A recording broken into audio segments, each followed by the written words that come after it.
ఇది ఫెస్టివల్ రోజు ఆఫ్టర్నూన్ ఇంకా లంచ్ కూడా చేయకుండా రెడీ అయిపోయి అయితే నేను రిలేటివ్స్ ఇంటికి అండ్ గుడికి వెళ్ళడానికి అయితే వచ్చేసాను మా తమ్ముళ్ళని వేసుకొని. ఇంకా అప్పటికి టైం వచ్చి 2 అయిపోయింది. ఇంకా ఈ లోపు నా చెవులి పోయిందని బాధలు చూపిస్తున్నాను అనమాట మీకు. ఇంకా 2:30కి అలా అయితే టెంపుల్కి స్టార్ట్ అయ్యాం. దగ్గరండి రోడ్డు మీద. ఈ లోపే మా పాప చెప్పు పడిపోయింది. ఇంకా మళ్ళీ అది వెతకడానికి మా తమ్ముడిని అయితే పంపించి ఇంకా అమ్మవారికి కావాల్సిన పూలు పళ్ళు అయితే తీసేసుకున్నాను ఇక్కడే. ఇంక లోపలికి వెళ్ళి దండం పెట్టేసుకున్నాను. ఇయర్కి 1 టైం వస్తాను కదా, తప్పకుండా వెళ్ళాలి, మిస్ అవ్వకూడదని. మార్నింగ్ అయితే చాలా రష్గా ఉంటుంది అండ్ ఈవినింగ్ కూడా అసలు ఖాళీ ఉండదు.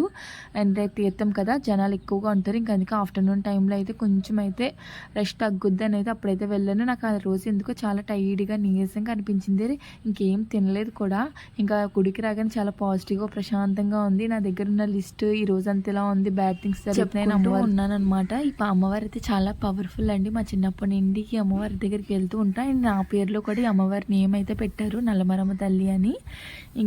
ఇంకా బయటకైతే వచ్చేసాము. ఈ పెద్ద వేప చెట్టు ఉంది కదంటే అదే రియల్ అమ్మవారు అనమాట. అలా వెలిచారంట.